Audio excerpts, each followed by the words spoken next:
Saudi അറേബ്യയുടെ public investment fund അഥവാ PIF football ഇതിഹാസം ക്രിസ്ത്യാനോ റൊണാൾഡോയ്ക്ക് അൽ ഹിലാലിലേക്കോ അൽ അഹ്ലിയിലേക്കോ മാറാൻ ഒരു സുപ്രധാന ഓഫർ നൽകിയതായി റിപ്പോർട്ടുകൾ. 2025 ജൂൺ 30 അൽ നസറുമായുള്ള കരാർ അവസാനിക്കാനിരിക്കെ റൊണാൾഡോയെ സൗദി പ്രോ ലീഗിൽ തുടരാൻ പ്രേരിപ്പിക്കാനാണ് PIFന്റെ ശ്രമം.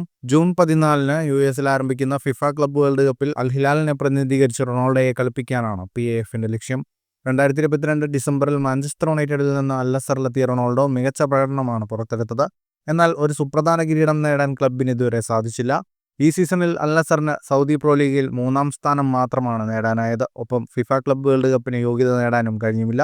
ഈ പശ്ചാത്തലത്തിൽ സീസൺ അവസാനിച്ചതിന് പിന്നാലെ റൊണാൾഡോ അൽ നസറിലെ അധ്യായം അവസാനിച്ചുവെന്ന് സമൂഹ മാധ്യമങ്ങളിലൂടെ സൂചിപ്പിച്ചിരുന്നു. ഇത് അദ്ദേഹത്തിന്റെ ഭാവിയെക്കുറിച്ച് അഭ്യൂഹങ്ങൾക്ക് വഴിവെച്ചു. PIF, അൽ നസർ, അൽ ഹിലാൽ, അൽ അഹ്ലി, അൽ ഇത്തിഹാദ് എന്നീ സൗദി പ്രോ ലീഗിലെ പ്രമുഖ ക്ലബ്ബുകളുടെ ഉടമസ്ഥരാണ്.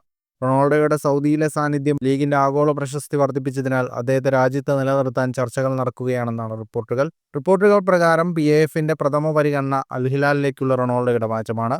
റിയാദ് ആസ്ഥാനമായുള്ള ക്ലബ്ബ് സൗദി അറേബ്യയെ പ്രതിനിധീകരിച്ച് ക്ലബ്ബ് വേൾഡ് കപ്പിൽ മത്സരിക്കുന്ന ഏക ടീമാണ്. എന്നാൽ ചില റിപ്പോർട്ടുകൾ പ്രകാരം അൽ ഹിലാൽ ബോർഡിലെ ചിലർ ഈ നീക്കത്തോട് വിമുഖത കാണിക്കുന്നുണ്ടെന്നാണ്. PIFന്റെ മറ്റൊരു ഓപ്ഷനാണ് അൽ അഹ്ലി. ഈയിടെ AFC ചാമ്പ്യൻസ് ലീഗ് കിരീടം നേടിയ team. Riyad Mahrez, Ivan Tony എന്നിവർ നയിക്കുന്ന അൽ അഹ്ലി റൊണാൾഡോയെ ഉൾപ്പെടുത്തി ടീമിന്റെ ആഗോള ആകർഷണം വർദ്ധിപ്പിക്കാൻ ലക്ഷ്യമിടുന്നു. അതേസമയം റൊണാൾഡോയുടെ ഭാവിയെക്കുറിച്ച് മറ്റു ചില സാധ്യതകളും ചർച്ചയിലുണ്ട്. ബ്രസീലിലെ ബൊട്ടഫാഗോ, ഫ്ലുമിനൻസ്, ഫ്ലമംഗോ, പാൽമൈറാസ് എന്നീ ക്ലബ്ബുകൾ അദ്ദേഹത്തെ സ്വന്തമാക്കാൻ താൽപര്യം പ്രകടിപ്പിച്ചുവെന്ന റിപ്പോർട്ടുകൾ പുറത്തുവന്നിരുന്നു. കൂടാതെ അൽ നസറുമായി കരാർ പുതുക്കാനുള്ള സാധ്യതയും പൂർണ്ണമായും തള്ളിക്കളയാനാവില്ല.